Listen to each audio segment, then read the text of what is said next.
Hello అండి, అందరికీ నమస్తే. నా పేరు అనిల్ కేత. జనగలం ప్రేక్షకులకు స్వాగతం.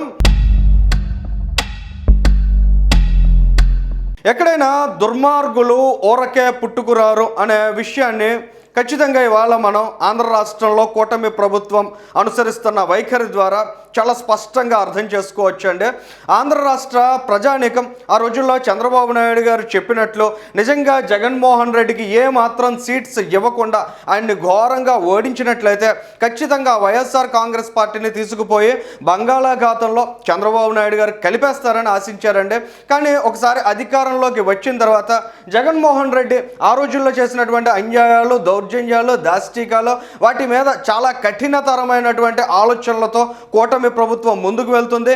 ఈ పార్టీ లేదా ఈ నాయకుడు ఆ పార్టీకి సంబంధించిన వాళ్ళు చేసేటువంటి దుర్మార్గమైన చర్యల మీద ఉక్కు పాదం మోపుతుందని ఆశించారండి. కానీ పూర్తిగా కూటమి ప్రభుత్వ వైఖరి చూసినట్లయితే పరిపాలన మీద దృష్టి సారించారు. ఈ రాష్ట్రాన్ని అభివృద్ధి చేయాలి, ఈ రాష్ట్రానికి పెట్టుబడులను ఆకర్షించాలి, ఈ రాష్ట్రంలో ఆర్థిక వ్యవస్థను చక్కదిద్దాలి, మొత్తంగా ఆంధ్రప్రదేశ్ రాష్ట్ర పరిస్థితిని గాడిన పెట్టాలనేటువంటి లక్ష్యంతో వెళ్తున్నారండి. అది మంచి ఆలోచన, కానీ ఏ ఒక్కరూ కూడా కాదనరు. కానీ ఒకవైపు ఒక దుష్ట సమూహం పనిచేస్తోంది. ఆంధ్ర రాష్ట్రాన్ని నాశనం చేయాలని, ఈ ఆంధ్రప్రదేశ్ రాష్ట్రంలో ఉన్న ప్రజానీకం యొక్క భవిష్యత్తును ఘోరంగా దెబ్బతీయడం ద్వారా ఒక రకమైన పైశాచిక ఆనందాన్ని పొందాలని వాళ్ళు ప్రయత్నాలు చేస్తున్నారు. అటువంటి వారి కళలు సాకారం కావడానికి ఏ ఒక్క అవకాశాన్ని కూడా విడిచిపెట్టకూడదు కదా.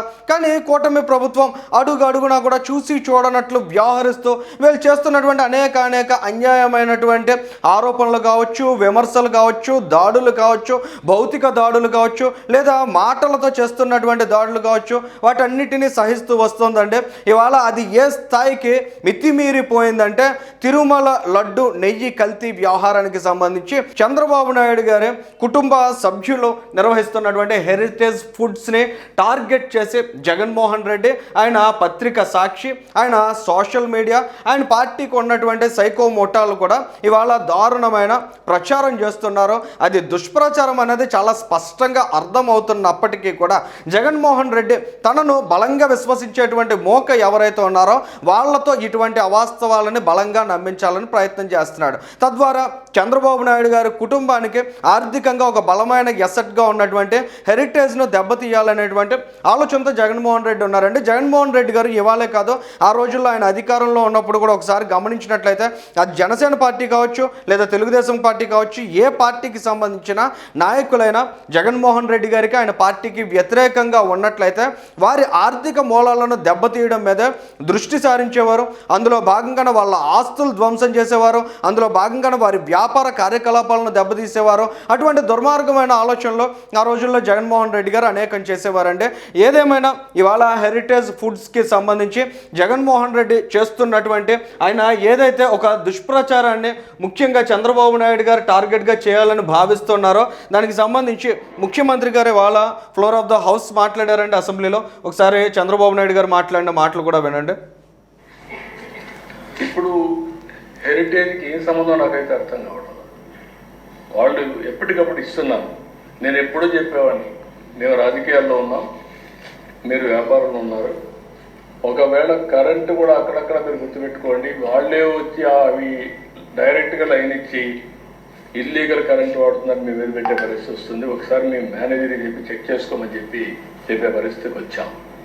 ఒక నేరస్తులు ఏ విధంగా చేస్తారు, ఇది ఒక ఎగ్జాంపుల్ అని చెప్పి మాత్రం నేను తెలియజేస్తున్నా. నాకు తెలిసి మాత్రం వాళ్ళే చేసుకుంటారు, కౌంటర్ చేస్తారు. హెరిటేజ్ ఇంతవరకు ప్రభుత్వం యొక్క ఒక్క పైసా కూడా ఎక్కడ అడిగింది లేదు, భవిష్యత్తులో అడగరని చెప్పి నేను ఆశిస్తున్నా. అది ఒక ఫ్యామిలీ బిజినెస్ కింద, లైవ్లీహుడ్ కింద వాళ్ళు ఒక ప్రొఫెషనల్ మేనేజ్మెంట్ చేసుకుంటున్నారు తప్ప బాధ కలిగి నేను చెప్పాలనుకుంటున్నా. దానికి ఒక పేపర్ ఉందని హెడ్లైన్స్లు ఇదే పెట్టే పరిస్థితి వస్తున్నారు. అంటే వీళ్ళకి ఏంటంటే డ్యామేజ్ చేయడం, బ్రాండ్ డ్యామేజ్ చేస్తే దానివల్ల వాళ్ళకి నష్టం వస్తుంది. చూశారు కదండి, ఏ స్థాయిలో జగన్మోహన్ రెడ్డి కక్షగట్టి ఆ విధమైనటువంటి ఆలోచనలు చేస్తున్నారు. ఎంత దుర్మార్గంగా ఒక వ్యాపార వ్యవస్థ, కొన్ని వేల మంది దాని మీద ఆధారపడి బతుకుతూ ఉంటారు. అటువంటి వాళ్ళ జీవితాలను కూడా ఛిద్రం చేయాలనేటువంటి ఆలోచనలో జగన్మోహన్ రెడ్డి గారు చేస్తున్నారనేది చాలా స్పష్టంగా అర్థమవుతోందండి.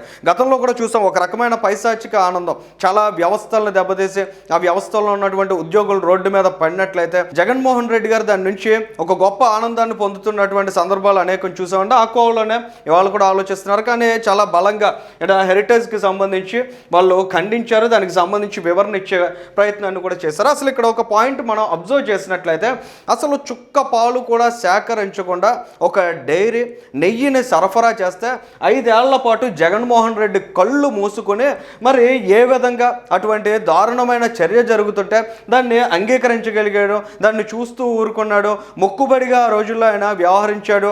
అసలు అన్యమతస్థులైనటువంటి 2 టీటీడీ చైర్మన్స్ ఆ రోజుల్లో నెత్తిన పెట్టుకుని హిందువులందరి పాలిట శాపంగా రుద్దాడు కదా జగన్మోహన్ రెడ్డి. ఇవాళ కల్తీ నెయ్యికి సంబంధించినటువంటి అంశం ఏడాదిగా నడుస్తూ ఉంది, దానికి సంబంధించి వాస్తవాలు బయటకు వస్తూ ఉన్నాయి. ఇవాళ సిట్ నివేదిక కూడా చాలా స్పష్టంగా జగన్మోహన్ రెడ్డి గారు ఆయన నేతృత్వంలో ఉన్నటువంటి వ్యక్తులు ఎంత దారుణంగా వ్యవహరించారనేది చాలా స్పష్టంగా తేటతెల్లం చేస్తోంది.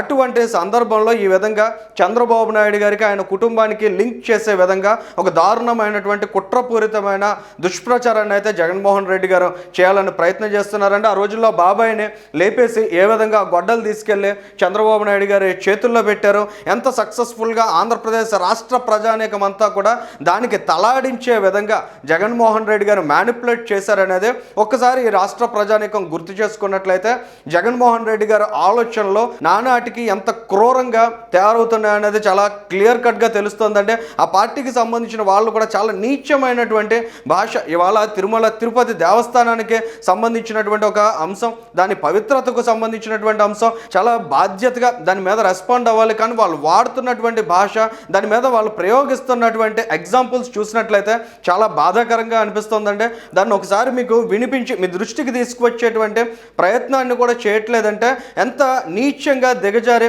వాళ్ళు మాట్లాడుతున్నారు ఆ పార్టీకి సంబంధించిన వెంకటరెడ్డి లాంటి వాళ్ళు అనేది చాలా క్లియర్గా ఎప్పటికే విన్న ప్రతి ఒక్కరికి కూడా అర్థమవుతుందంటే ఏదేమైనా ఇటువంటి నీచమైన రాజకీయ ఆలోచనల్ని చూస్తూ సహించినట్లయితే చంద్రబాబు నాయుడు గారు కూటమి ప్రభుత్వం అనుకున్న విధంగా ఆంధ్రప్రదేశ్ రాష్ట్రంలో అభివృద్ధిని పరుగులు పెట్టించడం ఎట్టి పరిస్థితుల్లో సాధ్యం కాదు.